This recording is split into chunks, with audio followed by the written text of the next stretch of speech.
লীগ সরকারের সময় টানা ২ মেয়াদে রাষ্ট্রপতির দায়িত্ব পালন করা আব্দুল হামিদ বুধবার মধ্যরাতে থাই এয়ারওয়েজের একটি ফ্লাইটে দেশ ছেড়েছেন। শাহজালাল আন্তর্জাতিক বিমানবন্দরের দায়িত্বশীল একটি সূত্র তার দেশ ছাড়ার বিষয়টি নিশ্চিত করেন। সূত্র জানিয়েছে, রাত ৩টা ৫ মিনিটে থাই এয়ারওয়েজে TG ৩৪০ নম্বর ফ্লাইটে ব্যাংককের উদ্দেশ্যে ঢাকা ছাড়েন আব্দুল হামিদ। এ সময় তার সঙ্গে ছেলে রিয়াদ আহমদ এবং শ্যালক ডক্টর AM নওশাদ ছিলেন। সূত্র জানায়, গতকাল রাত ১১টার দিকে শাহজালাল আন্তর্জাতিক বিমানবন্দরে যান আব্দুল হামিদ। সেখানে যাওয়ার পর ইমিগ্রেশনে প্রয়োজনীয় যাচাই বাছাই শেষে দেশ ছাড়ার সবুজ সংকেত পান তিনি।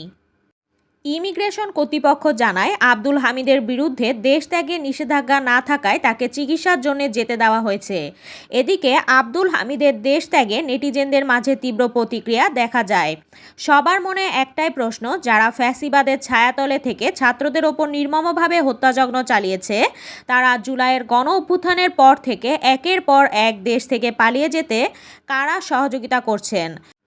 উল্লেখ্য, আব্দুল হামিদ প্রথম মেয়াদে ২০১৩ সালের ২৪শে এপ্রিল এবং দ্বিতীয় মেয়াদে ২১তম রাষ্ট্রপতির দায়িত্ব গ্রহণ করেন ২০১৮ সালের ৭ই ফেব্রুয়ারি।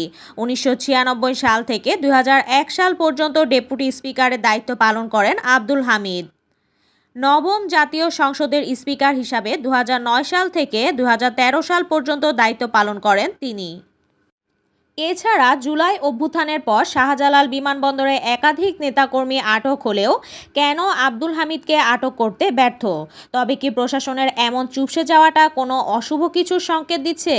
ছাত্র আন্দোলনে হামলা ও গুলি করার ঘটনায় আব্দুল হামিদের বিরুদ্ধে অন্তত একটি হত্যা মামলা থাকার তথ্য রয়েছে।